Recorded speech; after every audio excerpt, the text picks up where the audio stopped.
Assalamualaikum warahmatullahi wabarakatuh.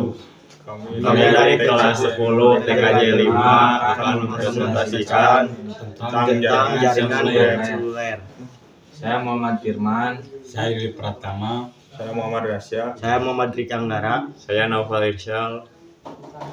Jaringan seluler adalah sistem komunikasi nirkabel yang memungkinkan perangkat seperti ponsel, tablet, dan modem untuk mengakses layanan telekomunikasi seperti panggilan suara, pesan teks, atau SMS, dan internet.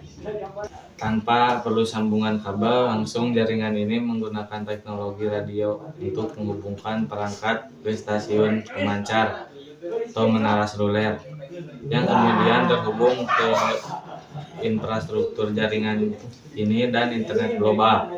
Konsep dasar jaringan seluler bekerja berdasarkan prinsip pembagian wilayah geografis ke dalam area-area kecil yang disebut sel. Setiap sel dilayani oleh satu base transceiver station atau BTS yang berfungsi mengirim dan menerima sinyal radio ke dan dari perangkat pengguna atau user equipment. Sel-sel ini diatur sedemikian rupa agar saling tumpang tindih sedikit untuk menjamin kontinuitas sinyal saat pengguna berpindah lokasi. Setiap BTS terhubung ke jaringan pusat yang disebut Mobile Switching Center atau disebut MSC atau jaringan inti core network yang berfungsi mengelola lalu lintas, komunikasi, dan konektivitas antar pengguna atau ke jaringan eksternal seperti internet. Contoh jaringan seluler.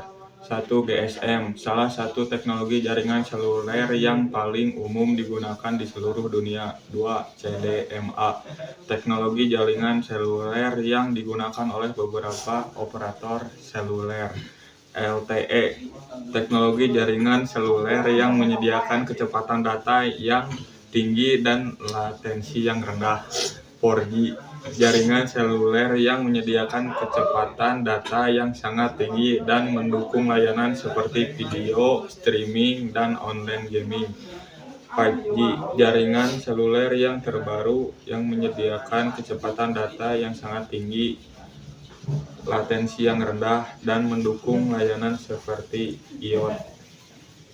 Berikut adalah beberapa jenis jaringan seluler. 2G, jaringan seluler generasi kedua yang menyediakan layanan suara dan SMS dengan kecepatan data yang rendah. Jaringan seluler yang menyediakan layanan data dengan kecepatan yang lebih tinggi daripada 2G. 3G, jaringan seluler generasi ketiga yang menyediakan layanan suara, SMS, dan data dengan kecepatan yang lebih tinggi. 4G, jaringan seluler generasi keempat yang menyediakan layanan suara, SMS, dan data dengan kecepatan yang sangat tinggi. 5G, jaringan seluler generasi kelima yang menyediakan layanan suara, SMS, dan data dengan kecepatan yang sangat tinggi dan latensi yang rendah. Sekian dari kami. Wassalamualaikum warahmatullahi wabarakatuh.